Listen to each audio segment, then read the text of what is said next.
Let's speak with Amina Taylor now on the situation in Britain and the new rules to curb the spread of the virus. Journalist Amina Taylor joins me now on The World Now. Hello, Amina, and thank you for joining us on the news. How convinced are you from what you see about this impending three-tier rules? Now, how will this douse doubts of the government's ability to curb the growing virus?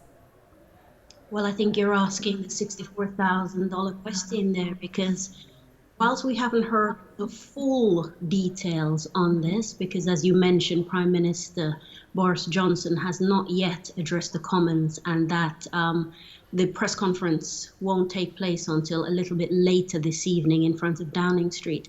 I think what is clear from people who've been following this case strategically is that the government, like a lot of other governments, I must say, is making it up as it goes along. Because here we have a prime minister who was first thought to be in favor of the herd immunity strategy, where you just let people catch it and hope for the best. And then we had lockdown in March.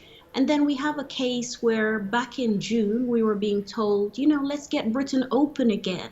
As late as August, we had the Eat Out to Help Out scheme, where the government itself was trying to offer up some finances so we could try and get the struggling hospitality industry back on its feet again. So when you have a situation where just a few weeks ago, the government was encouraging you to go out and spend your money with their help to try and keep a little part of the economy going. And now it's saying, well, perhaps that didn't work. We haven't got a handle on this system, either through the track and trace mechanism, which is proven very hit and miss, or through the testing system, which is also proving to be sporadic. So right now, I think this is the cusp we're at before there is another full lockdown. I think if this three-tier system doesn't work, or it doesn't work fast enough, the government will have to move to another plan. And I think for so many, it's the uncertainty. If we were just told one thing or another, then I think most people might be able to plan, businesses, schools, and so on. But when it's from one week to the next, we're not quite sure what we're doing, that's where a lot of the confusion and the frustration lays. Does it now mean you share in some of the frustrations already being exhibited by practitioners in the hospitality region, industry, I should say? I understand they've already gone on now to seek a judicial review of the government's lockdown, talking about the impact of that lockdown on the hospitality region. How do you relate with that? Well, let's not mince our words. The hospitality, the arts industry, a lot of the sports industry in this country have been completely decimated by this virus.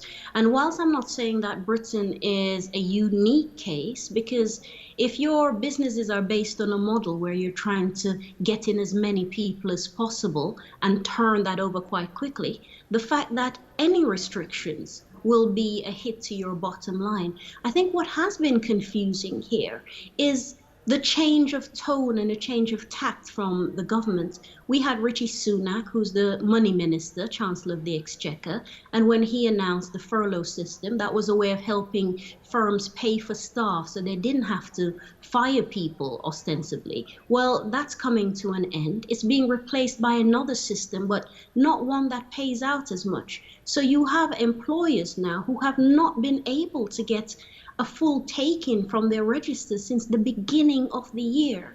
With the best planning in the world, with the best will in the world, with the best bottom line in the world, it is very difficult to keep an industry going like that.